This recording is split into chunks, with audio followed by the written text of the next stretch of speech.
High friend केमन आछो तोमरा आशा करी भालो आछो आमिओ खूब भालो आछि। आज आमी तोमादेर साथे शेयर करब सम्पूर्ण निरामिष एवं सुस्वादु एचोड़ेर रेसिपि। निरामिष दिने एमन रेसिपि थाकले भात बा रुटिर साथे आर किछुई लागबे ना, छोटो बड़ो सबाई खूब पछंद करबे। तो चलो तोमादेर साथे एई रेसिपिटा शेयर करे निई।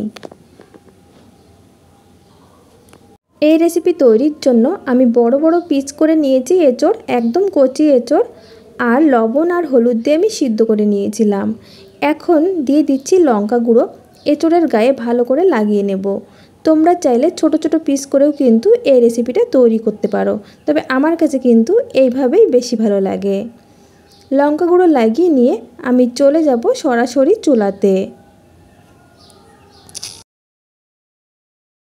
चूला एक कड़ाईते परिमाण मतो सर्षेर तेल दिए हाई फ्लेमे रेखे आमी गरम करे निएछि।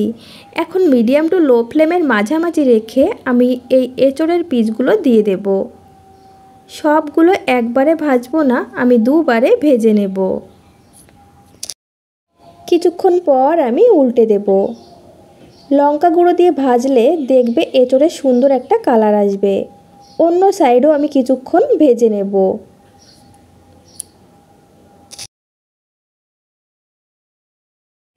एचड़ भेजे नेওয়া হয়ে গেছে, এখন আমি তুলে নেব। একই রকম ভাবে বাকি এচড়ের পিসগুলো আমি ভেজে নেব। এচড় ভাজা তেল দিয়ে আমি পুরো রান্নাটা সেরে নেব। এখন তেলের মধ্যে দিয়ে দিলাম একটা তেজপাতা, একটা গোটা শুকনো লঙ্কা, লবঙ্গ, এলাচ, দারচিনি, আমি গোটা গরম মশলা নিয়েছি, আর কিছুটা গোটা জিরে। কিছুক্ষণ ভেজে নেব।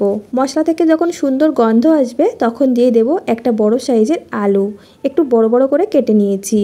কিছুক্ষণ ভেজে নেব।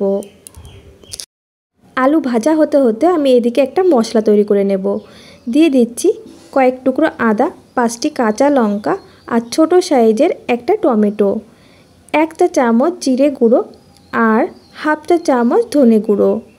সামান্য পরিমাণে জল দিয়ে একদম স্মুথ ভাবে আমি পেস্ট করে নেব।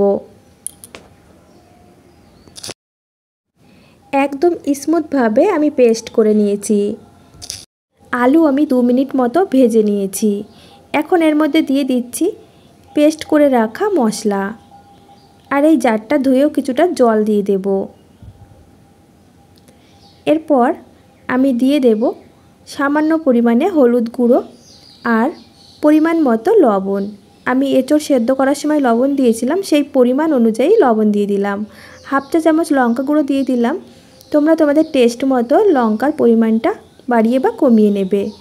এখন ঢাকা দিয়ে আমি কিছুক্ষণ কষিয়ে নেব। কিছুক্ষণ কষিয়ে নেওয়ার পর ঢাকনা খুলে নিচ্ছি। আমি এর মধ্যে একবার ঢাকনা খুলে নেড়ে দিয়েছিলাম যাতে মশলাটা নিচেই লেগে না যায়। এখন দিয়ে দিচ্ছি আগে থেকে ভেজে রাখা এঁচড়, ভালো করে মশলার সাথে লাগিয়ে নেব। এরপর আমি ঢাকা দিয়ে আরও কিছুক্ষণ কষিয়ে নেব। যত বেশি কষাবে ততই কিন্তু এর স্বাদটা বেড়ে যাবে। আরও কিছুক্ষণ কষিয়ে নেওয়ার পর ঢাকনা খুলে নিচ্ছি। আশা করি তোমরা দেখেই বুঝতে পারছো কত সুন্দরভাবে কষানো হয়ে গেছে। আর আলু কষাতে কষাতে কিন্তু অনেকটাই সিদ্ধ হয়ে গেছে, আর এঁচড় তো আগে থেকেই সিদ্ধ করে নিয়েছিলাম। এখন দিয়ে দিচ্ছি ফুটন্ত গরম জল, একটু অল্প পরিমাণেই দিচ্ছি, আর আমি ঢাকা দিয়ে কিছুক্ষণ হতে দেব যাতে সব কিছু ভালোভাবে সিদ্ধ হয়ে যায়। কিছুক্ষণ রান্না করে নেওয়ার পর ঢাকনা খুলে নিচ্ছি। সব কিছু খুব ভালোভাবে সিদ্ধ হয়ে গেছে। এখন এর মধ্যে দিয়ে দেব সামান্য পরিমাণে চিনি, অবশ্যই চিনি দেবে, এতে করে টেস্টের ব্যালেন্স ঠিক রাখবে। আর দিয়ে দিচ্ছি হাফ চা চামচ গরম মশলা গুঁড়ো, হাফ চা চামচ ঘি। যেহেতু নিরামিষ রেসিপি, ঘি না দিলে যেন অসম্পূর্ণ থেকে যায়। এখন ভালো করে মিশিয়ে দেব, আর লো ফ্লেমে রেখে ঢাকা দিয়ে 2 মিনিট হতে দেব।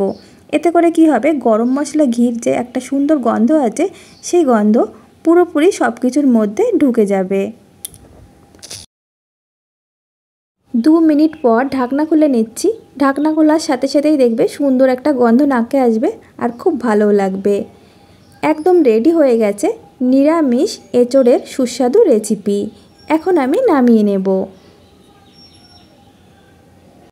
তো বন্ধুরা, তোমাদের কাছে এই নিরামিষ রেসিপিটা কেমন লেগেছে? নিরামিষ দিনে একবার হলেও এইভাবে ট্রাই করে দেখতে পারো। আশা করি তোমাদের কাছে খুব ভালো লাগবে। ভালো লাগলে লাইক, কমেন্ট এবং শেয়ার করে দিও।